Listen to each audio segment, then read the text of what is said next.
So I'm kind of asking tonight, can we trust the G7 on anything? And by the way, folks, I went to a number of G7 meetings, interacted with these world leaders. Nothing what I said is personal. Please understand that. But the policy differences are very wide. And my question now to John Ratcliffe is, can they be trusted to back us on foreign policy? China, Russia, the Middle East, Israel, anything. John Ratcliffe is a former House member from Texas. He's also former director of national intelligence. He is now National Security Chair of the America First Policy Institute. John, thank you ever so much. From your perch, Great to see you, Larry. I need to talk to you for an hour straight. Actually, we'd do that on the radio where we got plenty of time. But in all seriousness, sir, can we, the G7 has a foreign policy. And I guess my question is whether it's Russia, China, Israel, can we trust them? Should we trust them on anything? Well, you made a great point earlier, Larry. I mean, it's a great G7 if you speak German, French, or Italian. Those world leaders are thrilled. They want to go back to the status quo. They want to go back to agreements where the United States pays the lion's share, but the citizens of those countries get the lion's share of the benefits. And that, as you know, Larry, is the one thing that President Trump didn't like. He was for getting along with other countries, but they should look out for their citizens and we should look out for ours. And so, I think they're thrilled to go back to sort of business as usual where the United States gets in these bad deals. And for that same reason, I think that we have to be skeptical about, what the G7 is willing to do. You correctly pointed out, Larry, that, when it comes to China, for instance, those countries are only going to be so tough because they're so reliant. It's not just Germany, but Italy, France, even the UK have taken hundreds of billions of dollars in direct investment from China.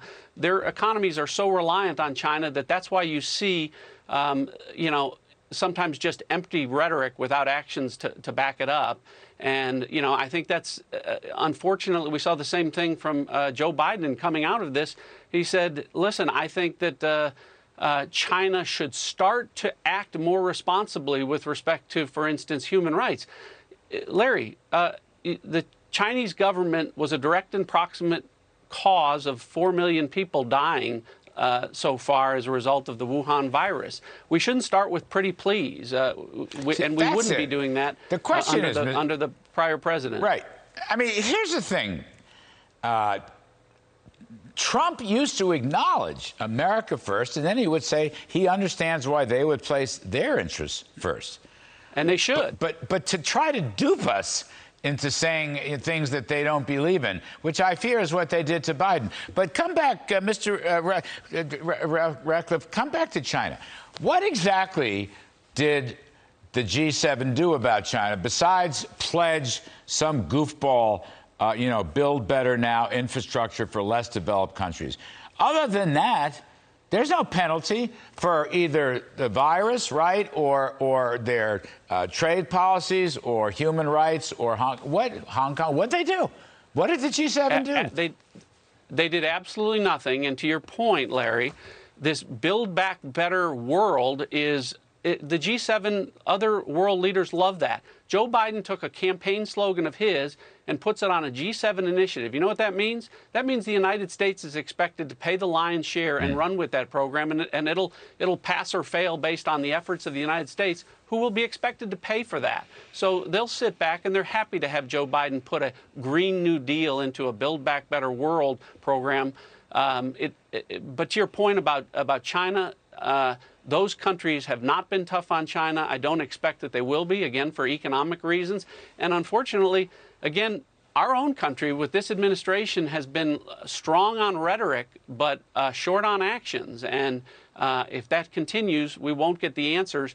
I mean, Mike Pompeo and I have talked about this a lot. The intelligence that you're starting to see on the Wuhan virus is intelligence that we put out in January about people getting sick at the Wuhan Institute of Virology. The evidence is pretty clear that we've gone from probability to almost a certainty when it comes to a lab leak.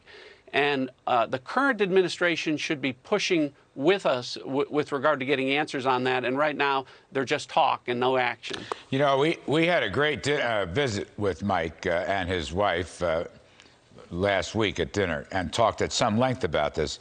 He's been a great leader on the China story. He'll be on the program this week, as you are, John. I just want, you know what it is? It's like, what exactly? China, by the way, will not pay higher taxes. They will not. Their tax rates are lower than ours, and under Biden and under this G7 nonsense will be still lower. China, John Ratcliffe, is the biggest polluter in the world. We just got newest data, the newest data on world carbon emissions. China has shot back up into the lead. They're not going to pay any mind to this Paris Climate Accord. Well, Larry, they've already put out a statement immediately after the G7 basically saying, we don't care what you think. You are irrelevant. Now, they didn't put those statements out when we were in the prior administration. They didn't have diplomats come to our own soil in Anchorage, Alaska, like happened a few months ago, and basically tell off our top diplomats. That's because, you know, rhetoric without someone who's willing to stand up and back it up with sanctions and tariffs and show that he means business don't mean anything. And right now, this administration hasn't shown that they're anything besides rhetoric when it comes to China. Another thing is pathetic. I got to get out, John, but again, we'll go a half hour on the radio, I promise. We'll get some great stuff done. But you know, most of Europe opposes the Nord Stream 2, the Russian gas pipeline. We stopped it. So most of Europe agrees with us, except Germany, for reasons of their own. But nothing of that surfaced. The EU has formal resolutions against it. But the woman who's the president of the EU said nothing. Macron said nothing. Draghi said nothing. I mean, boy, there's cowardice inside the EU. Not just with duplicity with us, but cowardice inside the EU.